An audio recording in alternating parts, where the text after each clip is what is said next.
Sin fís atá againn ó hús ná go mbeadh méid neamhspleách I dtaobh ar fuinnimh. Go mbeadh an fuinnimh atá méid an úsáid glan, gan in ola nó gúil nó rudaí mar sin úsáid a hiile, agus go mbeadh méid inún éireacht chuile rud a bhainint leis an córas sin.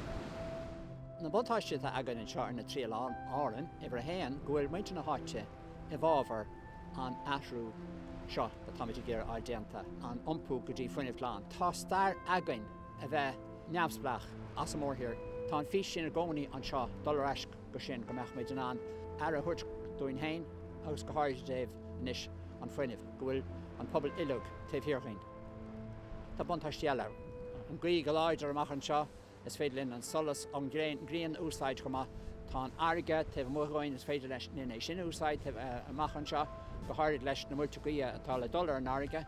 Agus so tá buntáistí go leor an chumá. Agus táid ag buint úsáid leis na buntáistí sin. Táid géire an fuinnimh nua a bheits inar nún éireacht a úsáid mar tús chun economíocht nua go na tríaláin chur a bhaim. In áit bheith ag brach go himláán ar an turasóireacht a seamach, beimid ag úsáid an fuinnimh ar linn hain chun go leoradí eile dhéanamh. Sin Inis Mór atá ag muintir na háite an seo ná go méid daoine an fannacht agus marachtáil an seo, go méid na scoilíní oscailte agus lán le gasúr, agus go méid an cultúr cuinithe chumá an teanga go háirid. Sin a fís againn, go méid an acnamíocht a leathnúach, agus go méid an daoine nua haintisteach an marachtáil seo, a bheith sásta an teanga a labhairt agus bheith mar páirte go hiomlán san cóúdar agus san pobl an seo.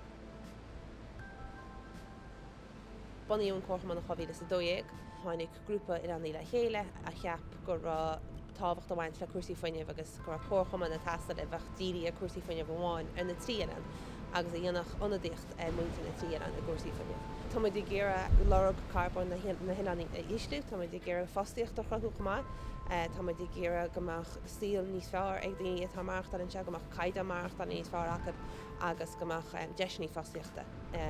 In seo tíbh go tuairisc. Tá muid gobar na tógraí áitiúla in seo tá muid géire gomach muinte gaoithe in tear na hilanin agus tá muid géire cáirnaí leitreacha hirirteisteach agus peine grain agus ruí mar sin. Ach tá an muoinú ar fad atá ar fáil an chorchaman na teachtáin Aontasúrachach. Tá muid páirteach i cuaigín go tógraí taide faoi láthid, péile atá bunaithe a cuasaí hydrogen, tá muid donna staidir ar bád fearantóireachta a chud gimacht ar hydrogen, agus tá tógraí ar sin baintach le cuasaí geothermal, agus le cinál demand response, agus le sensors agus ábhar technúla a chuirteach tithe na hileán agus tá coppla céim pilóteach dunta agan an seo le airgid ón Aontasúrachach.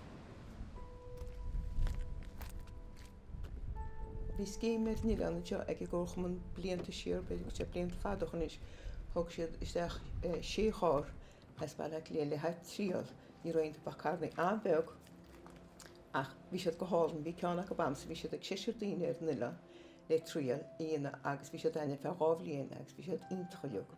Léir fuair me an seansan sin cóirna hasasta cóbhain le gairid cheap me go bhaint chuirda cóir leictrachán.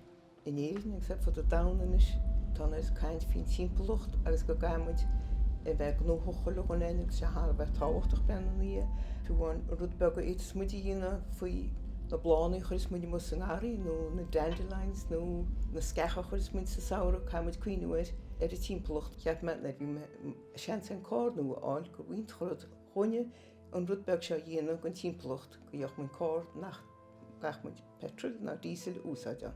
An cóir tamsin sé beag ach tá sé harcín tá áchúachta sé intach le haine háda an carcarchain seo í fáibh bebeu leis sipi suas charcar.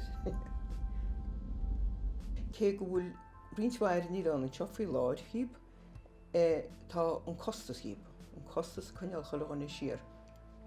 Now, jo tú Jontas esta ach ní bhfuir me sin Jontas mar is cór op dar láh bhí sé trí bliana go ís a cheanime ach túháin na carnaí nó a sé do bhá drochuir.